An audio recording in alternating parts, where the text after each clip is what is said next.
Hello दोस्तों, मैं हूं अमित कुमार और आप देख रहे हैं कॉमर्स एजुकेशन क्लासेस। दोस्तों, आज से हमारी क्लास 11 की अकाउंटेंसी स्टार्ट होने वाली है। तो चलिए स्टार्ट करते हैं आज की क्लास को।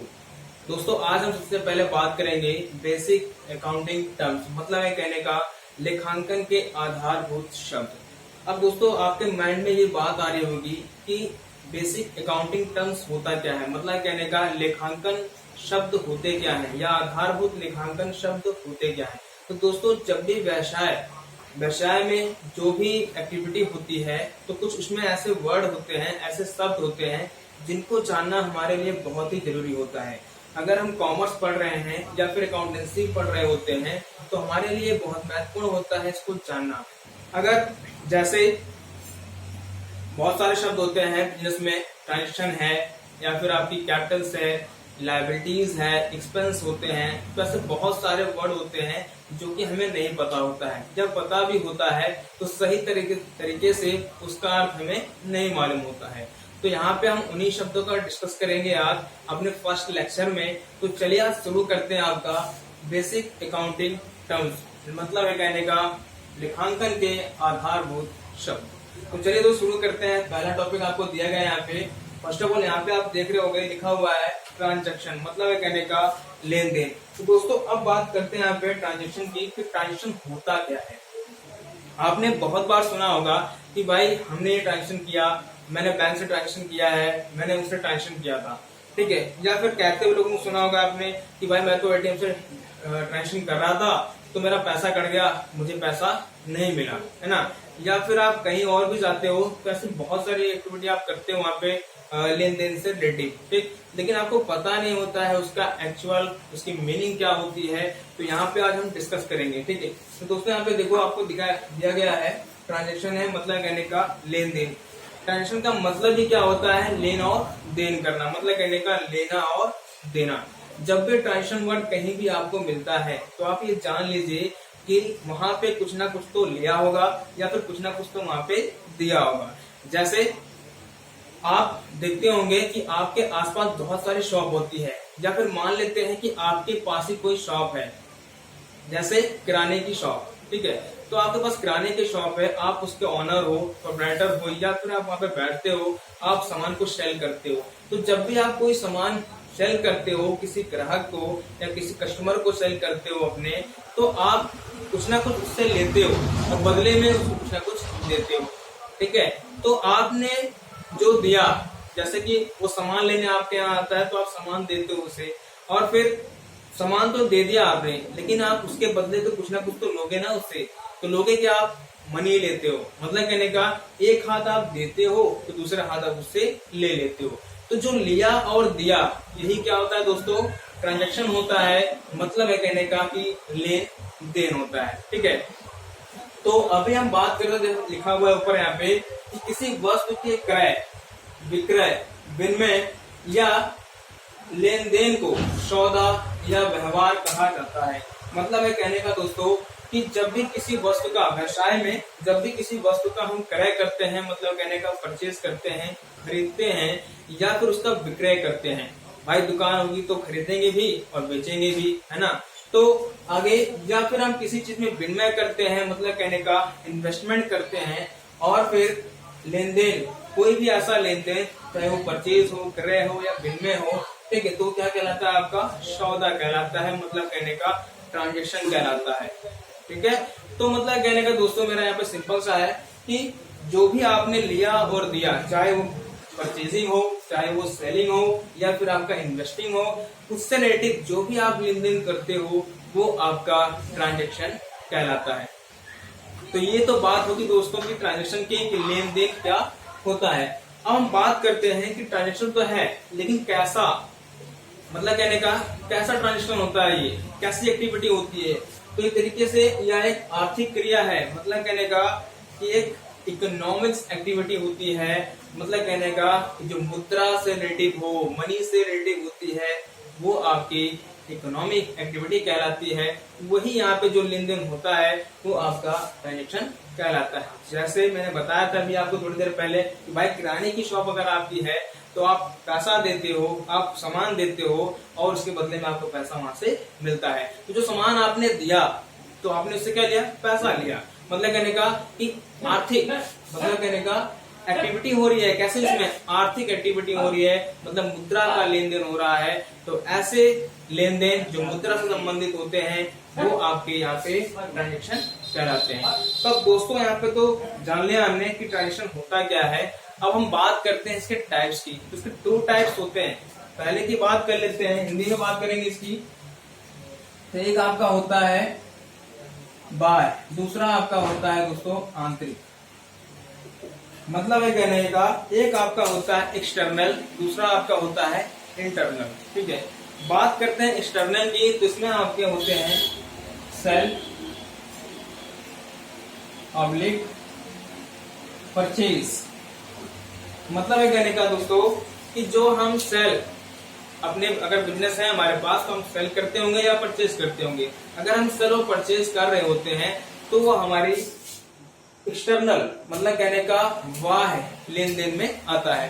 दूसरा आपका होता है दोस्तों आंतरिक, मतलब कहने का इंटरनल ट्रांजैक्शन। ठीक है, तो इसकी बात कर लेते हैं। जो हमारे व्यवसाय के आंतरिक माहौल में होती है, मतलब हमारे व्यवसाय के अंदर होती है, उसे बोलते हैं इंटरनल ट्रांजैक्शन।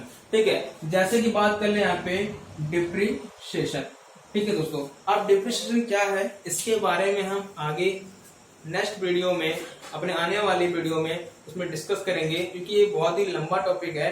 तो अभी इसको हम नहीं चढ़ेंगे यहाँ पे। ठीक है, तो अभी इतना जान लेते हैं कि ट्रांजैक्शन होते कितने प्रकार के हैं। तो 2 टाइप्स के होते हैं। एक तो आपका एक्सटर्नल, दूसरा आपका इंटरनल होता है। एक्सटर्नल आपका होता है सेल और परचेज, दूसरा आपका इंटरनल की बात कर लेते हैं तो आपका होता है डिप्रिसिएशन। ठीक है, तो हमने यहाँ पे देखा, ट्रांजैक्शन समझ लिया। अब हम चलते हैं दोस्तों यहाँ पे कैपिटल के पास, मतलब कहने का पूंजी के पास। ठीक है, अब बात करते हैं कैपिटल की। तो लगभग लोग आपने सुना होगा लोगों के मुंह से कि भाई मैंने इतना कैपिटल इसमें लगा रखा है, इतनी पूंजी हमने इसमें लगा दी। भाई पूंजी तो लगा दी आपने, है ना। भाई पूंजी होती क्या है ये तो जानना जरूरी होता है ना पहले। तो अभी यहाँ पे देखेंगे हम, लिखा हुआ है दोस्तों कि जो धन व्यवसाय के स्वामी ने व्यवसाय में लगा रखा है, मतलब कहने का कि जो धन, ऐसा धन, ऐसी मनी, ऐसा पैसा, ऐसा रुपया जो कि बिजनेस में, जो आप बिजनेस ओपन करते हो, किराने की स्टोर है आपकी, या फिर आप अदर कोई बिजनेस करते हो, क्लॉथ की है, या फिर कंपनी चलाते हो, आप कारखाना आप लगाते हो। ठीक है, उसमें जो पैसा आपने लगा रखा होता है वो क्या कहलाता है आपका दोस्तों, पूंजी कहलाती है, मतलब कहने का कैपिटल कहलाती है। ठीक है, एक नई दुकान जब भी ओपन होती है तो उसमें जो भी पैसा खर्च होता है उसको ओपन करने में, उसके सामान भरने में, या फिर संपत्तियां लाने में, एसेट्स ठीक है लाने में, तो वो सब क्या कहलाती है आपके दोस्तों, कैपिटल कहलाती है। ठीक है, तो यहाँ पे देखो दे तो दिया भाई, कह रहा है कि जो धन व्यवसाय के स्वामी ने व्यवसाय में लगा रखा है उसे कैपिटल मतलब पूंजी कहते हैं। ठीक है, लेकिन कैपिटल तो लग गई, अब कैपिटल तो लग गई, व्यवसाय में तो लग गई, लेकिन उसका होता क्या है भाई, आप करोगे क्या उसको लेकर के। बिजनेस तो ले लिया, अब बिजनेस तो कहीं खुद तो जाएगा नहीं कुछ करने के लिए उसे। तो दुकान जब भी ओपन करते हो या कोई बिजनेस आप ओपन करते हो दोस्तों, तो आप पूंजी जब लगा देते हो उसमें, तो उसी पूंजी से, उसी कैपिटल से आप क्या करते हो, गुड्स परचेज करते हो। क्या करते हो दोस्तों, गुड्स परचेज करते हो, और देन इसके बाद एसेट्स परचेज करते हो। मतलब है कहने का माल खरीदते हो और संपत्तियां खरीदते हो। अब बात करें दोस्तों यहाँ पे माल की बात कर लेते हैं। यहाँ पे दिया गया ना आपको, गुड्स दिया गया है। मतलब है कहने का कि जब भी कोई बिजनेस आप स्टार्ट करते हो तो आप बेचने के लिए, मतलब कहने का अपना कारोबार करने के लिए, जिससे आपको क्या अर्निंग हो, इनकम अर्निंग हो। ठीक है ना, मतलब आपको आय प्राप्त हो, इसके लिए कुछ ना कुछ तो आपको करना पड़ेगा। जैसे कि सेल करना होगा या परचेज करना है आपको, या फिर कोई और आपका अदर सर्विस आप प्रोवाइड करते हो, तो जो भी आप करते हो यहाँ पे, तो यहाँ पे आपने देखो गुड्स दिया हुआ है। मतलब कहने का कि आप बेचने के लिए क्या करते हो, माल परचेज करते हो और अपने शॉप में उसे भर देते हो दोस्तों। दूसरा आपको दिया गया है यहाँ पे एसेट्स की बात कर लेते हैं। एसेट्स जिससे हमारे व्यवसाय का संचालन होता है, जिससे हम अपने व्यवसाय को स्टार्ट करते हैं, जैसे उसमें मशीनरी है, फर्नीचर है, चेयर्स होते हैं, कंप्यूटर्स होते हैं, ठीक है। ऐसे जो लैंड है, बिल्डिंग है, ये सब क्या होती है, हमारी एसेट्स होती है। भाई दुकान आप ओपन करोगे तो कहीं ना कहीं उसका स्थान तो होगा ही, है ना। जैसे कि लैंड है, बिना लैंड के कैसे कर सकते हो, नहीं कर सकते। भाई बाहर थोड़ी सी सड़क पे रहेगी, एक कमरे में रहेगी, या फिर एक हॉल में रहेगी, या फिर एक कोई मैदान फील्ड होगा आपका, जहाँ पे आप उसे अपने एक प्लेस होगा आपका जहाँ पे आप उसे स्टेबलाइज करोगे, है ना। तो आप उससे कैसे खरीदोगे, आप भाई पैसे से खरीदोगे तो पैसा आपको देना पड़ेगा। तो जिससे आप एसेट्स खरीद रहे हो, लैंड है, फर्नीचर है, बिल्डिंग है, वही क्या कहलाती है दोस्तों, आपकी कैपिटल कहलाती है, पूंजी कहलाती है दोस्तों। तो सिंपल सा फिर से एक बार देख लेते हैं दोस्तों। यहाँ पे आपको दिया गया है, जो धन व्यवसाय के स्वामी ने व्यवसाय में लगा रखा होता है उसे पूंजी मतलब कहने का कैपिटल कहा जाता है, ठीक है। तो आई होप आपको समझ में आया होगा। अब आगे चलते हैं दोस्तों। यहाँ पे दूसरा आपको दिया गया है ड्राइंग, मतलब है कहने का आहरण, ठीक है। अब ड्राइंग की बात करते हैं दोस्तों। ऐसा लगता है कि भाई क्या है ये, है ना, आहरण कर रहे हो, क्या है ये, है ना। पहले तो कभी नाम सुना नहीं इसका, हमने पहली बार नाम सुन रहे हैं तो लोग घबरा से जाते हैं, है ना। तो घबराना नहीं है आपको, यहाँ पे देखना है ड्राइंग दिया गया है, मतलब कहने का आहरण है दोस्तों। तो ऊपर लिखा हुआ है, जरा देखते हैं एक बार क्या लिखा हुआ है यहाँ पे। व्यवसाय के स्वामी द्वारा व्यवसाय से अपने निजी प्रयोग के लिए निकाली गई कोई भी धनराशि अथवा माल आहरण ड्राइंग कहा जाता है। मतलब कहने का दोस्तों कि जब भी कोई भी व्यापारी अपने निजी प्रयोग के लिए व्यवसाय से कोई भी सामान निकालता है या धनराशि निकाल लेता है, मतलब कहने का कैश निकालता है या फिर धनराशि माल निकालता है, गुड्स, ठीक है, अपने निजी पर्सनल प्रयोग करने के लिए, तो उसे हम क्या बोलते हैं, आहरण कहते हैं, ठीक है। जिसका भुगतान वो अपने संचय कोष में से ही करता है। मतलब कहने का दोस्तों कि आहरण की बात करते हैं दोस्तों। जैसे कि आपकी मान लीजिए किराने की शॉप है, ठीक है ना। किराने की शॉप तो आपके पास है मान लीजिए, ठीक। तो किराने में क्या होता है, दाल भी है, चीनी भी है, आटा भी है, चाय पत्ती भी है, नमक, मिर्च, धनिया पाउडर, हल्दी, सब कुछ आपके यहाँ बिकता है, ठीक है। अब मान लीजिए इन केस आपके घर में कोई मेहमान आ गया, कोई मेहमान आया, ठीक है। आप माँ घर में है, ठीक। माँ ने क्या किया, फटाफट किराने स्टोर में आई और वहां से चीनी भर के लेके चली गई। तो भाई माँ से थोड़ी कहोगे कि आप पैसा दो, क्योंकि घर की बात है अपने, मतलब कहने का आपने क्या कर लिया, खुद के प्रयोग के लिए कर लिया। आप शादी में गए, ठीक है, सॉरी, आपने क्या कर लिया, खुद के प्रयोग के लिए उसे यूज कर लिया। अब खुद के लिए किया है मतलब निजी प्रयोग के लिए किया है उसको, तो क्या कहलाएगा, आपका आहरण कहलाएगा, ठीक है। अगर नहीं समझ में आता है तो आप आगे देखिएगा। एग्जाम्पल मैं आपको और देता हूँ अच्छा सा। मान लीजिए कि किसी की शादी आपके रिलेटिव में, ठीक, आप शादी में गए हो तो भाई कुछ ना कुछ आप वहाँ पे दान तो करते हो, है ना। मतलब अगर आप दान दे रहे हो शादी में या कुछ भी कर रहे हो तो वो आपका ड्राइंग कहलाता है, ठीक, क्योंकि आपने खुद किया है, अपने लिए किया है, ठीक। तो जो व्यवसाय से कोई भी धन है या कोई भी आपका गुड्स है अपने निजी प्रयोग के लिए जब भी निकाला जाता है तो वो आपका ड्राइंग कहलाता है दोस्तों, मतलब कहने का आहरण कहलाता है, ठीक है। आगे चलते हैं। अब हम बात करें दोस्तों यहाँ पे खर्च की बात करते हैं, एक्सपेंडिचर, मतलब कहना खर्च क्या होता है। भाई अब खर्च का नाम तो आ गया तो लगभग लोग जानते होंगे भाई खर्च क्या होता है। खर्च तो पता है हमको, है ना। हमने आइसक्रीम खा ली, खर्च हो गया, लॉलीपॉप खा लिया, खर्च हो गया, है ना। धनिया मिर्चा पाउडर किराया दिया, ठीक है। हवाई जहाज से फ्लाइट से गोवा चले गए, मान लीजिए क्या आपका खर्च हो गया, है ना। नॉर्मल सी भाषा में सब लोग जानते हैं, ठीक। तो अभी यहाँ पे देख लेते हैं दोस्तों, यहाँ पे क्या है उसका डिस्कस करते हैं। यहाँ पे संपत्ति, माल अथवा सेवाएं प्राप्त करने के लिए किया गया कोई भी खर्च, कोई भी भुगतान अथवा दायित्व की उत्पत्ति क्या कहलाता है आपका दोस्तों, खर्च कहलाता है। मतलब कहने का जब भी आप कोई सेवा लेना चाहते हैं, कोई संपत्ति खरीदना चाहते हैं या फिर माल खरीदना चाहते हैं, तो उसके बदले में जो आप पेमेंट करते हो, जिससे आपके दायित्व मतलब लायबिलिटी इंक्रीज होती हो या प्रेजेंट होती हो, एक उत्पत्ति होती हो, तो उसे बोला जाता है दोस्तों खर्च, मतलब कहने का एक्सपेंडिचर, ठीक है। जैसे संपत्ति आप खरीद रहे हो, भाई बिल्डिंग आप खरीदोगे तो खर्च तो बढ़ जाएगा आपका, ठीक ना। गुड्स खरीदोगे तब भी खर्च बढ़ेगा आपका। भाई माल खरीद रहे हो बेचने के लिए तो माल खरीदोगे, उसका पैसा दोगे, उसको लाओगे, पैसा दोगे, है ना। लोडिंग का, अनलोडिंग का, यहाँ तक कि घर में रखने का, जो भी रहता है आपके गोडाउन में रखने का, ठीक है। उसके बाद कोई भी सेवा ले रहे हो आप, जैसे कि आप होटल में गए, ठीक है, आप वहां पे रूम बुक करते हो या कुछ भी करते हो, ठीक, तो आपको उसके बदले कुछ ना कुछ पेमेंट यहाँ पे करना पड़ता है। तो जो आप पेमेंट कर रहे हो वही क्या कहलाती है, आपकी खर्च कहलाती है दोस्तों, मतलब कहने का एक्सपेंडिचर कहलाती है। तो यहाँ पे देखो, कोई भी संपत्ति है, माल अथवा सेवाएं प्राप्त करने के लिए किया गया कोई भी भुगतान अथवा जिससे दायित्व की उत्पत्ति होती हो, वो आपका खर्च कहलाता है, एक्सपेंडिचर कहलाता है। तो समझ में आया दोस्तों आपको। अब आगे चलते हैं, अब बात करते हैं इसके टाइप्स की कि कितने टाइप्स के होते हैं। ठीक है, तो खर्च तो ऐसे बहुत सारे होते हैं, लेकिन कुछ के टाइप्स अकाउंट में आपको दिए गए हैं अलग से, यहाँ पे डिस्कस कर लेते हैं। तो ऊपर आपको दिया गया है टाइप्स ऑफ एक्सपेंडिचर। तो बात करें दोस्तों यहाँ पे खर्च के प्रकार की। अब दोस्तों देखो, यहाँ पे दिया गया है, पहले आपको इसके 3 टाइप्स होते हैं। पहला आपको दिया गया है यहाँ पे कैपिटल एक्सपेंडिचर, मतलब कहने का पूंजीगत खर्चे।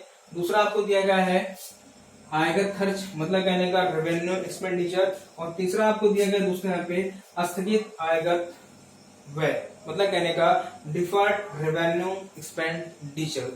ठीक है, अभी हम तीनों के बारे में यहाँ पे डिस्कस कर लेंगे अच्छी तरीके से। ठीक है, तो अभी देखते हैं, पहला पॉइंट आपको दिया गया है कैपिटल एक्सपेंडिचर, मतलब कहने का दोस्तों पूंजीगत खर्च। ठीक है, चलिए जानते हैं पूंजीगत खर्च होता क्या है। ऊपर लिखा गया है दोस्तों यहाँ पे, कोई भी खर्च जो किसी अस्थायी संपत्ति को क्रय करने में अथवा, ठीक है, अस्थायी संपत्ति को क्रय करने में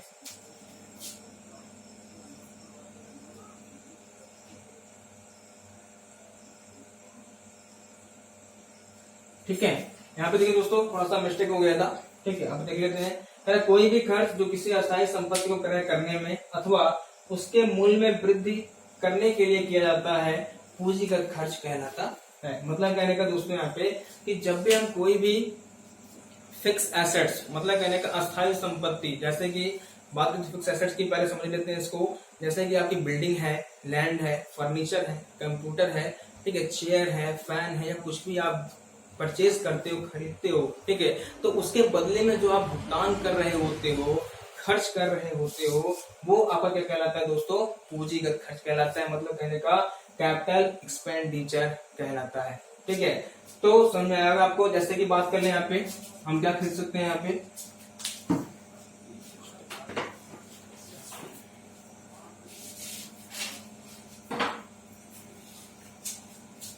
इसको मिटा दे रहा हूं दोस्तों मैं। अब यहाँ पे देखते हैं थोड़ा सा कैसे क्या क्या चीजें होती हैं। जैसे दोस्तों यहाँ पे हम परचेज कर लेते हैं, मान लीजिए आपको दिया गया फर्नीचर, ठीक है, लैंड, मशीनरी, ठीक है। अब ये देखिए, यहाँ पे आपको दिया गया है फर्नीचर है, लैंड है, मशीनरी है, मतलब कहने का अस्थायी संपत्तियां जब भी आप परचेज करते हो तो आपकी पूंजीगत व्यय कहलाते हैं, पूंजीगत खर्चे कहलाते हैं। पूंजीगत जो खर्चे होते हैं दोस्तों, वो व्यवसाय को चलाने के लिए होते हैं, मतलब कहने का उनके संचालन करने के लिए होता है, जिससे व्यवसाय का संचालन होता है, ना कि बेचने के लिए होता है। जैसे बिल्डिंग आप खरीदते हो व्यवसाय करने के लिए, ये तो है नहीं कि आप बिल्डिंग बेच दोगे। भाई बिल्डिंग आप बेच दोगे तो बिजनेस कहाँ करोगे, सड़क पे तो कर नहीं सकते बिजनेस, उसके लिए कमरा चाहिए होगा। ठीक है, लैंड है तभी आप बिजनेस कर सकते हो। ठीक है, और बिजनेस के अंदर फर्नीचर होंगे आपके पास, कंप्यूटर्स होंगे, ठीक, मशीनरी होंगी, तभी तो आप उसको बिजनेस कर पाओगे। ठीक है, अगर जो चीजें नहीं है आपके पास या उसको आप बेच देते हो तो भाई पूंजीगत तो है नहीं फिर, है ना। तो पूंजीगत होने के लिए क्या होना चाहिए दोस्तों, कि कोई भी खर्च जो किसी अस्थायी संपत्ति को क्रय करने में अथवा उसके मूल्य में वृद्धि करने के लिए किया जाता है, तो वो आपका पूंजीगत, मतलब कहने का कैपिटल एक्सपेंडिचर कहलाता है। ठीक है, आगे अब हम बात करें दोस्तों यहाँ पे दूसरे पॉइंट की, दिया गया आपको आयगत खर्च, मतलब कहने का रेवेन्यू एक्सपेंडिचर। अब आयगत की बात हो गई, जरा यहाँ पे देखते हैं चीज, आयगत है मतलब आय है, मतलब कहने का इनकम से रिलेटिव है, मतलब कहने का दोस्तों ऐसे खर्च जो इनकम जनरेट करने के लिए किए जाते हैं, उन्हें बोला जाता है आयगत खर्च। लेकिन यहाँ पे जरा देख लेते हैं बात, कोई भी ऐसा खर्च जिसका संपूर्ण लाभ एक लेखांकन अवधि में ही प्राप्त हो जाता है, आयगत व्यय या खर्च कहा जाता है। मतलब कहने का दोस्तों, ऐसा कोई भी खर्च जिससे हमारे लाभ में बढ़ोतरी होती हो, लाभोर्जन होता हो हमें, या फिर हमें एक लेखांकन वर्ष में उससे लाभ प्राप्त होता हो, तो ऐसे लोग क्या बोलते हैं, आयगत व्यय बोलते हैं, या फिर आयगत खर्च बोलते हैं, रेवेन्यू एक्सपेंडिचर कहते हैं, जहां से हमें इनकम जनरेट होती है। ठीक है दोस्तों, अब बात करें दोस्तों इसकी, तो आयगत तो आपको दिया गया है, लेकिन इसको शो कहाँ करते हैं? तो दोस्तों यहाँ पे देखेंगे इसके 2 पॉइंट होते हैं, पहले यहाँ पे देख लेते हैं। इसे हम शो कर देते हैं पीएल अकाउंट में, मतलब कहने का प्रॉफिट लॉस अकाउंट के डेबिट साइड में। कहाँ शो करते हैं दोस्तों से? प्रॉफिट लॉस अकाउंट के डेबिट साइड में। क्यों? क्योंकि ये आयगत के तरीके से, मतलब कहने का कि भाई जहां से हमें प्रॉफिट या लॉस मिलता है, मतलब कहने का आय मिलती हो हमें, इनकम जनरेट होती है हमारी, तो इनकम कहाँ जनरेट होती है, कहाँ दिखाएंगे उसे हम? प्रॉफिट लॉस अकाउंट में दिखाते हैं, जहां से हमें प्रॉफिट और लॉस मिलता है। ठीक है, आगे अब बात करें दोस्तों, यहाँ पे तीसरे पॉइंट का आपको दिया गया है आस्थगित आयगत व्यय, मतलब कहने का डिफर्ड रेवेन्यू एक्सपेंडिचर। अब बात करते हैं दोस्तों इसकी आस्थगित आयगत व्यय की, तो मतलब कहने का यहाँ पे कि जब भी भाई कोई बिजनेस स्टार्ट करते हो आप, तो उसमें कुछ ना कुछ आप विज्ञापन करते हो, या फिर कोई ऐसा खर्च करते हो जो एक बार करने के बाद आपको कई सालों के लिए फुर्सत मिल जाती है, जैसे 3 से लेकर 7 वर्षों तक, है ना, 3 ईयर से लेकर 7 ईयर्स तक आपको फिर खर्च करने की जरूरत नहीं होती है। जैसे बात कर लेते हैं दोस्तों, अगर आपने एक बार बिल्डिंग बना दी, तो बिल्डिंग ये तो है नहीं कि आप बार बार चेंज करते रहोगे उसे, कि भाई आज इस बिल्डिंग में हमने बिजनेस किया, कल अदर बिल्डिंग में बिजनेस को कर लेंगे, है ना, तो ऐसा तो होता नहीं है। दूसरा ये कि अगर बिजनेस आप कर रहे हो, तो आपको कुछ ना कुछ में एक्सपेंस करना ही पड़ता है, जैसे कि उद्घाटन करना है, उद्घाटन करना होता है, या फिर आपको एडवर्टाइजमेंट करना होता है, तो उस पे जो होने वाला भारी मात्रा में व्यय होता है, वो आपका आस्थगित आयगत व्यय कहलाता है दोस्तों। जैसे कि बात कर ले, यहाँ पे दिया गया है ऐसा व्यय जिनका लाभ आगे आने वाले कई वर्षों तक मिलता रहता है और जिनकी उपयोगिता आने वाले 3 से लेकर 7 वर्षों तक बनी रहती है, उसे बोला जाता है आस्थगित आयगत व्यय। ठीक है, एग्जाम्पल की बात करते हैं दोस्तों, यहाँ पे इसका एग्जाम्पल एक अच्छा सा आपको मिल जाएगा यहाँ पे विज्ञापन का। हम दोस्तों विज्ञापन की बात करते हैं, तो विज्ञापन जैसे आपने व्यवसाय आरंभ किया, ठीक है, तो आपने एडवर्टाइजमेंट दे दिया अपना, ठीक, और उस पर खर्च कितना कर दिया आपने? भाई आपने कर दिया 2 लाख रुपए खर्च, तो 2 लाख रुपए आपने खर्च कर दिया। अब ये 2 लाख रुपए खर्च किया जो आपने, ये तो है नहीं कि आज खर्च किया कल फिर खर्च कर देंगे, है ना, ये तो है नहीं भाई कि आज करके फिर कल करेंगे, या फिर परसों कर देंगे, या फिर 1 महीने बाद कर देंगे, ऐसा तो होता नहीं। अगर आप 2 लाख रुपए खर्च कर रहे हो, तो आप ये उम्मीद करते हो कि इस खर्च से आपका विज्ञापन जो भी होगा उसका लाभ आने वाले आपको कई वर्षों तक प्राप्त होता रहेगा। ठीक है, तो कई वर्षों तक आपको प्राप्त होता रहेगा। ठीक है, तो तब ये पैसा आप यहाँ पे क्या करते हो? खर्च करते हो। तो ऐसा जो भी इनकम, जो भी एक्सपेंस आप करते हो, खर्च करते हो, वो आप क्या कहलाता है आपको दोस्तों? आस्थगित आयगत व्यय कहलाता है। तो मतलब कहने का दोस्तों कि ऐसा व्यय जिनका लाभ आने वाले कई वर्षों तक आपको प्राप्त होता है, उसकी उपयोगिता आने वाले कई वर्षों तक बनी रहती है, तो वो आपका आस्थगित आयगत व्यय कहलाता है। तो दोस्तों यहाँ पे देखा हमने कि अपने इस लेक्चर को फर्स्ट लेक्चर को कवर कर लिया यहाँ पे, और देन अब दोबारा रिवाइज कर लेते हैं फटाफट, सबको फटाफट करिए, देखते हैं एक बार। यहाँ पे दिया गया आपको ट्रांजेक्शन है लेन देन, मतलब कहने का ऐसा व्यवहार, ऐसा सौदा जिसमें हम लेते और देते हैं, तो मतलब कहने का लिया और दिया, क्या कहलाता है आपका? वो ट्रांजेक्शन कहलाता है। यहाँ पे दिया गया है किसी वस्तु के क्रय विक्रय विनिमय या लेन देन को सौदा या व्यवहार कहा जाता है। और इस तरीके से क्या होता है? आर्थिक क्रिया होती है, और उसके 2 टाइप्स होते हैं, एक होता है आपका इंटरनल, दूसरा आपका होता है दोस्तों एक्सटर्नल। ठीक है, अब आगे चलते हैं दोस्तों, यहाँ पे आपको दिया गया है दूसरा पॉइंट आपका कैपिटल है, पूंजी है, मतलब कहने का जो धन व्यवसाय के स्वामी ने व्यवसाय में लगा रखा होता है, उसे क्या बोलते हैं? कैपिटल कहते हैं। ठीक है, दूसरा आपको दिया गया दूसरा ड्राइंग है, व्यवसाय के स्वामी द्वारा व्यवसाय से अपने निजी प्रयोग करने के लिए जो धनराशि या माल निकाली जाती है, उसे बोला जाता है ड्राइंग या फिर आहरण। ठीक, इसके बाद बात करते हैं तो 4 पॉइंट आपको दिया गया, लास्ट पॉइंट भी है, 4 भी है आपका।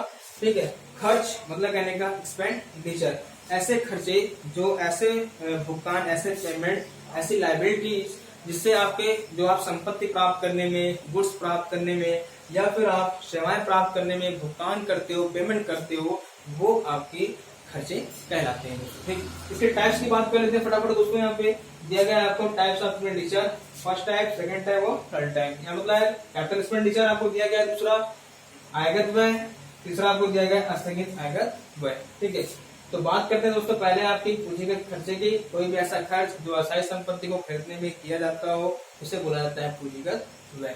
तो दूसरा आपको दिया गया दोस्तों आयगत व्यय, जिससे हमारी इनकम जनरेट होती है उसे बोला जाता है आयगत व्यय। अगला तीसरा लास्ट पॉइंट है आपका आस्थगित आयगत व्यय, मतलब कहने का डिफर्ड रेवेन्यू एक्सपेंडिचर, ऐसा व्यय जिनका लाभ हमें आने वाले कई वर्षों तक प्राप्त होता है, 3 से लेकर 7 वर्षों तक, 5 से लेकर 10 वर्षों तक, उसे बोला जाता है डिफर्ड रेवेन्यू एक्सपेंडिचर। तो आई होप दोस्तों कि आपको ये वीडियो बहुत अच्छा लगा होगा, समझ में आया होगा। ठीक है, इसी के साथ मिलते हैं नेक्स्ट वीडियो में। आज के लिए फिलहाल इतना ही, धन्यवाद।